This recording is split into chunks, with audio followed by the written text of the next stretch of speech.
From UFOs to psychic powers and government conspiracies, history is riddled with unexplained events. You can turn back now, or learn the stuff they don't want you to know.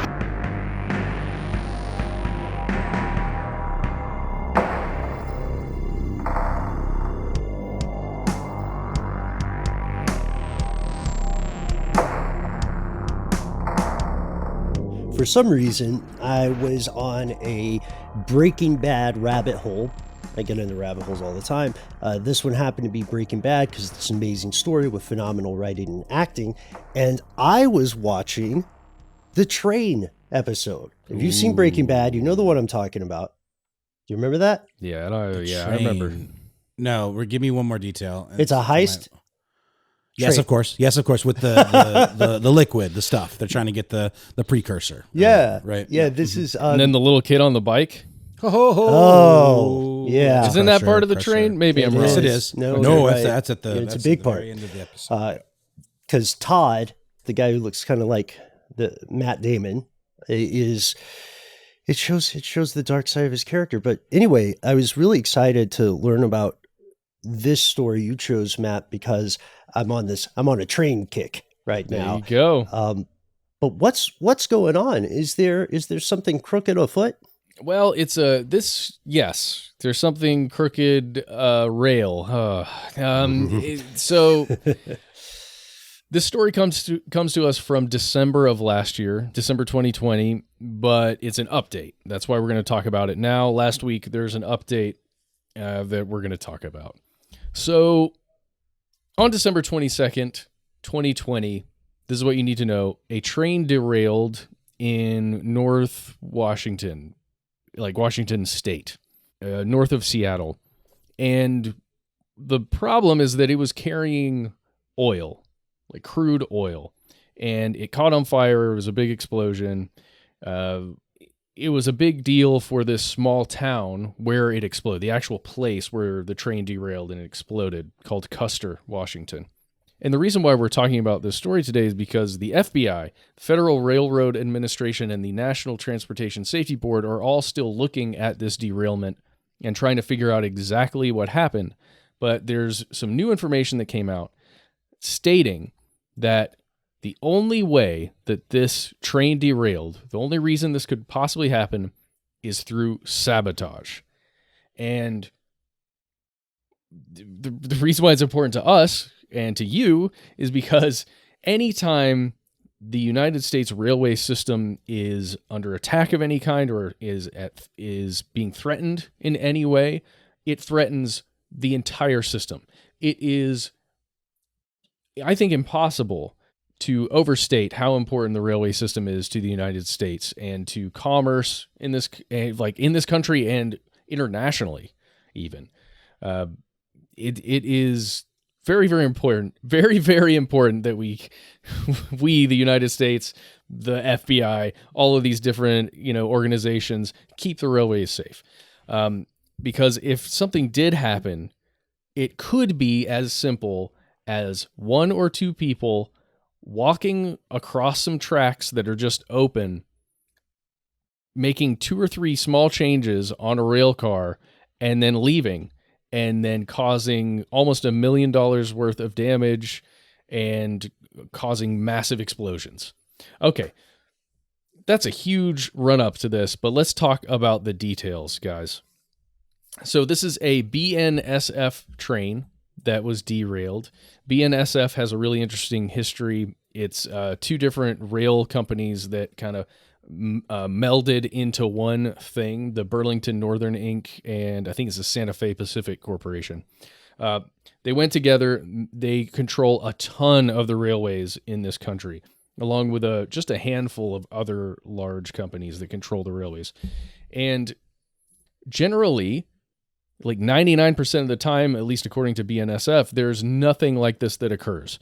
Those trains are running all the time, taking things across the country, including crude oil, including most of the stuff you buy on Amazon and eBay and all these other places. They get on rail cars, they go, and everything's fine. Everybody gets what they need.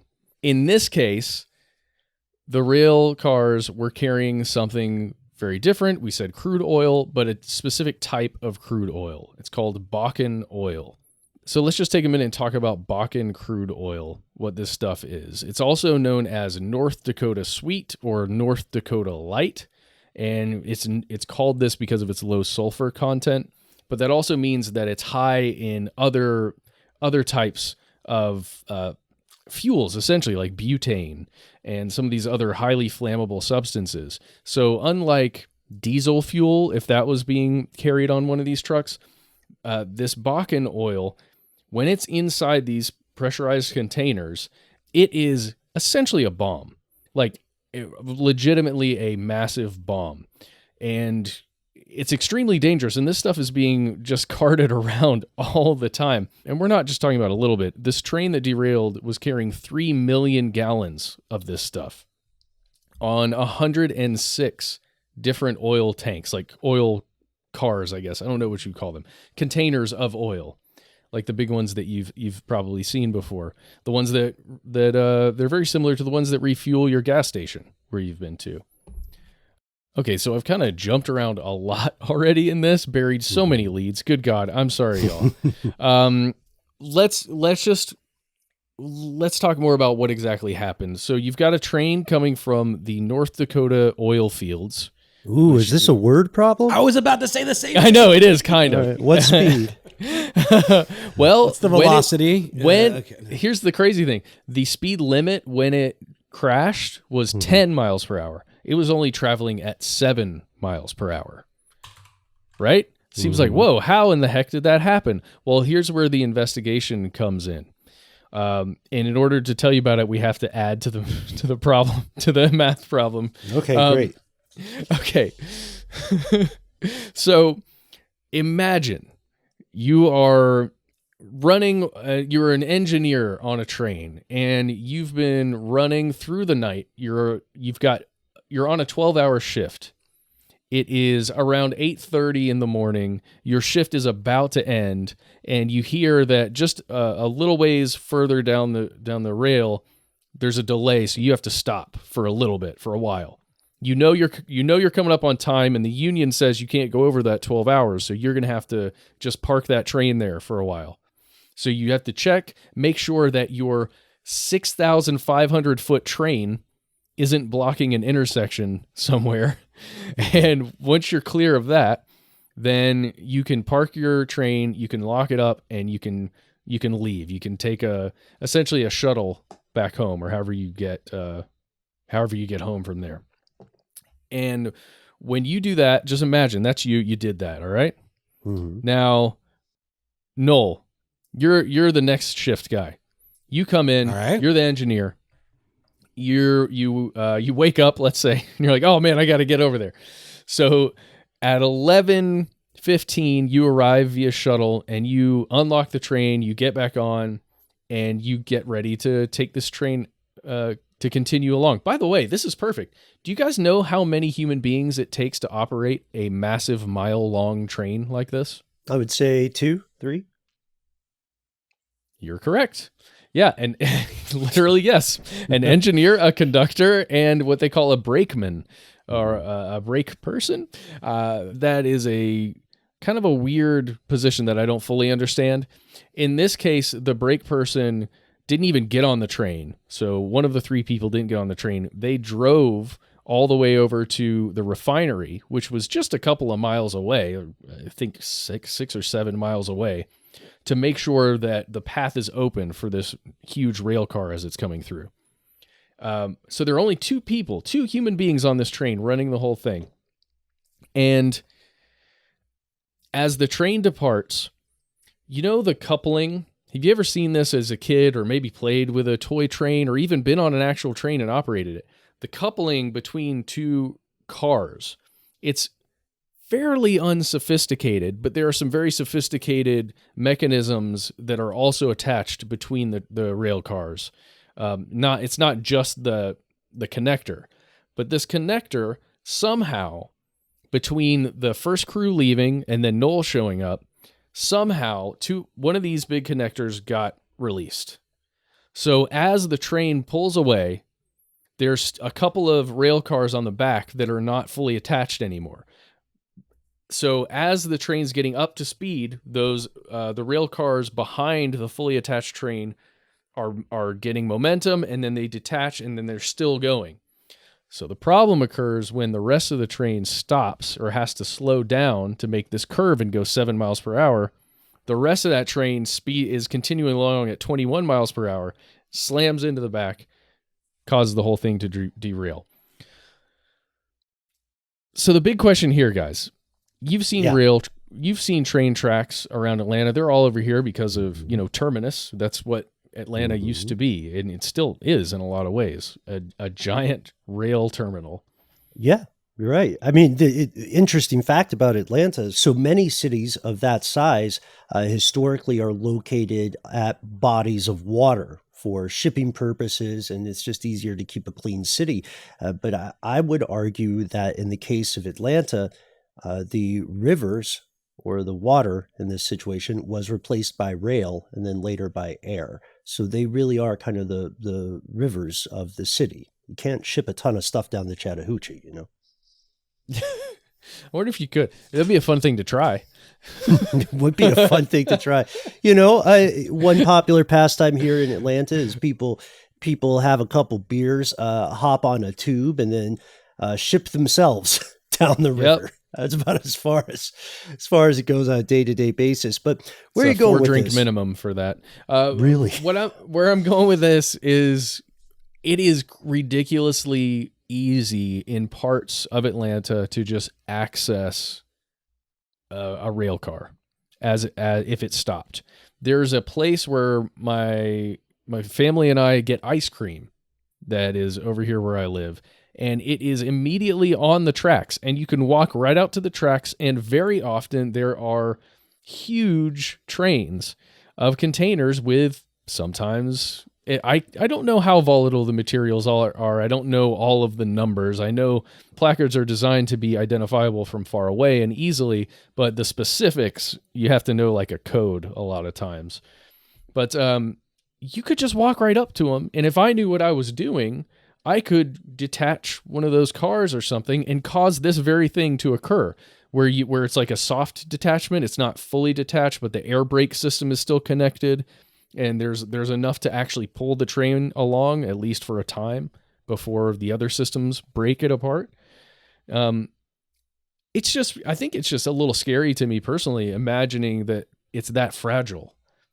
Right. And while there are a ton of places, like the most important pieces of the infrastructure of the railways are very highly protected, but there's all this open space too, because that's how it functions. You can't have a giant tube, safely covering all of the railways. That's not possible. I guess I don't know. That's why I wanted to talk about this today. Sabotaging a train feels like something out of a Western movie. 100%. And something that I wouldn't expect to be happening right now. Well, one of the big questions too is the motivation.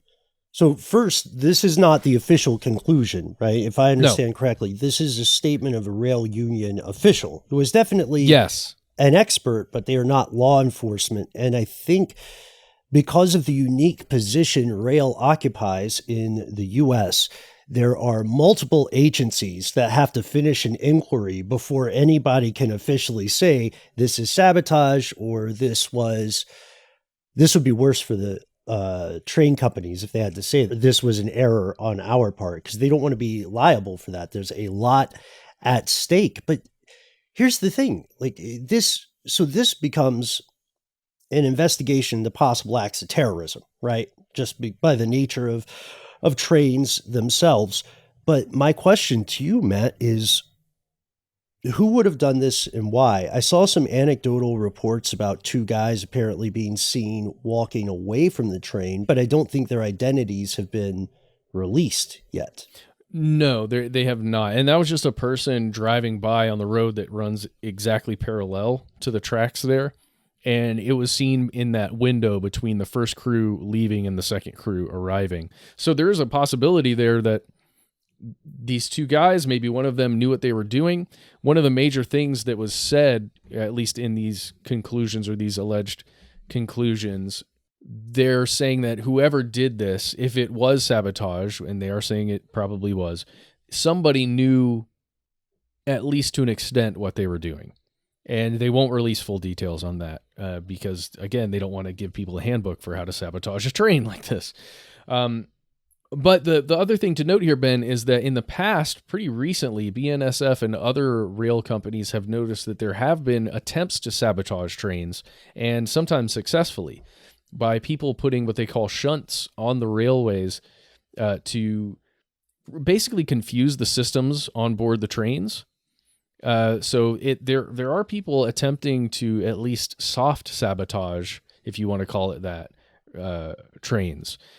And the other thing to note is that there may be reason to protest some of this material. Like we said, these are high explosives essentially that are being, carted all over the United States. And we're also talking about fracking here. We're talking about shale oil, essentially, in a lot of these scenarios that's being shipped. So you can imagine some groups that would want to protest that, anyone profiting from that process that could be causing irreparable damage to the environment and to any individual or animal that needs to drink the water in those areas. And other high-profile recent train derailments have not been about sabotage. They've been more about, at least there have been accusations thrown at some of the companies for not maintaining the rail as well as they should, and others a lot of times pointing blame at the engineer, the operators of the trains. In this case, the train was going at under the speed limit when it derailed. The problem is, though, the engineer and operator, when they switched teams, the way we mentioned they did, they didn't do a brake check. This is a huge thing. The engineer was very early in their career as an engineer. I think it was only a month or a couple of months being an official engineer, and they failed to run a brake check before they started up the train and started going down the tracks. And it's an air brake system. It's complicated. We could talk about that more later, but again, that's not stuff they don't want you to know. What they don't want you to know is that if no matter what the motivations, even if they're noble in a lot of ways, no matter what the motivations for wanting to disrupt the system in this kind of way, there would be such a disruption to everything if it were to happen frequently or at scale. So I would just say, I don't know, protect those rails. There is something you can dig into if you want to. I don't know exactly how you would categorize it, but there's a group that is, you can go to railsecurity.org. There's a group of people. I don't know if these are lobbyists. I don't know what exactly this is. It's the Rail Security Alliance. You can see all of these different bills that are being put forward, all this reporting that's happening relating to this group, and what they want. But essentially they want to just protect the rail systems. And no matter where you sit on the political spectrum, I think that's probably a good idea. Yeah, I think everybody can agree they like getting stuff, right? And you need to have a rail system.